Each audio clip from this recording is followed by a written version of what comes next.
Hey there, I'm Alan Matthews from Classical Guitar Shed, and in this video we will be talking about the illustrious D7 chord.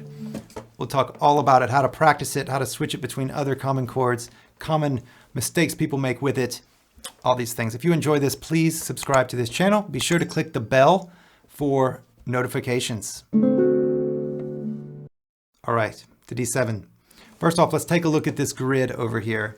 So the lines going up and down represent strings from low to high, left to right. And the horizontal lines, the side to side lines, represent the frets going up 1, 2, 3, 4. And then behind the X's and O's up at the top mean to play a string.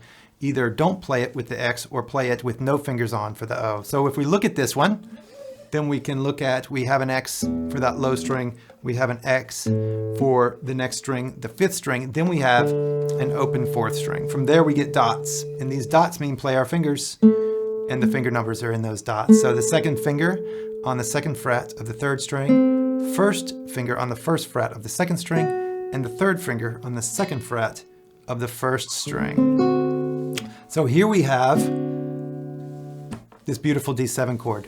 Now notice that the angle of my arm, my elbow's out and my wrist is slightly out. And the reason that that wrist is slightly out is because we have more than one finger playing on the same fret. And when we do, we want to just angle a little bit this way. Not like this, not anything crazy, but we just want to be able to come in at an angle because otherwise it's difficult to get the fingers right behind the fret. And right behind the fret is where we want to play these strings.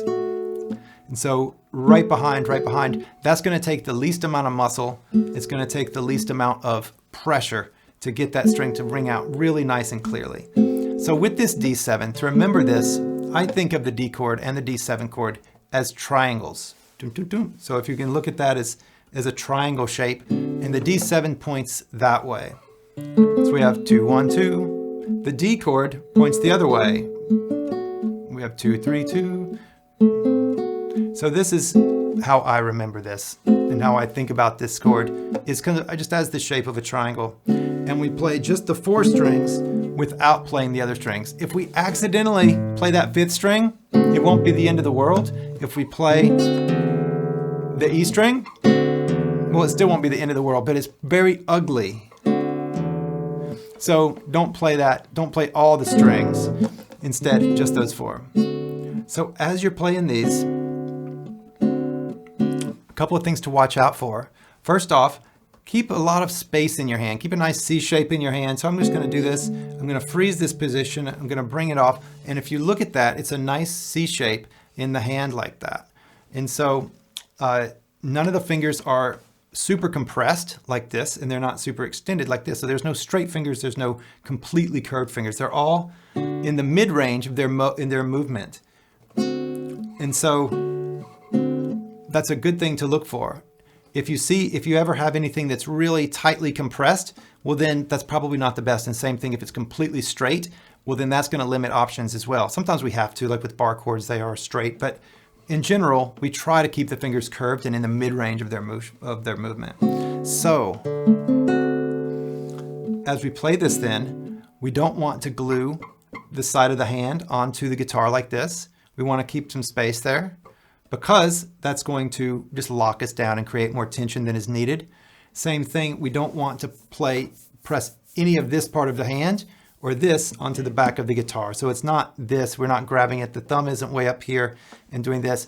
If you're too low, like this, you're gonna want to just palm that guitar and do it like this, because there's really no other way to do that without getting extreme angles in the wrist. And a lot of people have had wrist problems from playing with the neck down, too low, and then trying to compensate by using their wrist. And it really leads to some repetitive stress injuries. So get your neck up.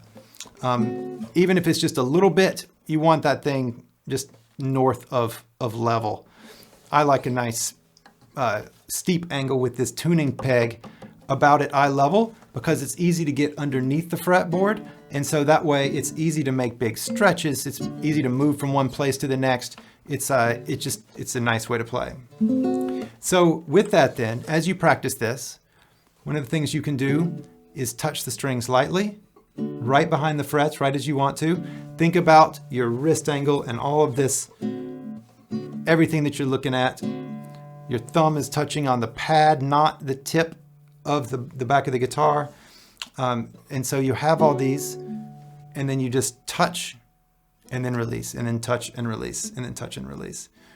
And you just go back and forth, shake it out so that there's no tension involved in just touching the chord, getting your fingers to where they need to be for the chord. It's a great habit to be able to play with less tension. So then do that and then press. So then touch and then press and then play. Touch, press, play. 3 phrases: touch, press, play. Touch, press, play. So that it's not just play everything at once, which can get us into trouble. This just puts a little bit of space in there. Okay, so other chords that D7 oftentimes plays with, most commonly, is a G chord. So we can practice from the G to the D7 back and forth. And if you'll notice, there are no common fingers between these two chords. So every finger is going to move somewhere. There's not any finger that we're going to keep on the same string, or I guess we could actually. One way that people sometimes play a G is to slide this 3rd finger up and play like this, and then play the open B. I rarely play a G like this. I like to play this with the 3rd finger on there as well. It's also very common to play it like this, in which case there would be the shared finger. So depending on how you're going to play your G chord, you can go back and forth with it, however you normally play it. The hand angle between this, so if we talked about coming in at an angle like this, it's about the same then for that G chord. And so there's not a lot of hand angle, just the fingers move, and then the whole arm position moves up 1 fret. Other chords that we might find with this, A7. Here, we'll do, these 2 fingers are in the same position, but they move up a string, so they can move as a pair. You can kind of think of those as locked together, as just a shape, and they can move over 1 together. And so then those are the most common. We might find other ones in other places, but to go from D to D7 is also handy. But really D7 going to G is going to be the most common one. So as long as you can do that really smoothly, then you'll be ahead of the curve. All right. You can also, with this, practice on the side of your arm. If you're just out and about and have a moment, you can practice like this and practice D7 to G, and just visualize the fretboard, visualize this grid over here, and then practice going from one to the next in your mind while your fingers are moving. It's really helpful to just add more practices to your day. Just a few seconds here and there make a massive difference on how fast you master these chords and how fast you can switch between them. Good luck, have fun, and I hope you've enjoyed this video. Please subscribe to this channel, and best of luck in all of your music. See you soon.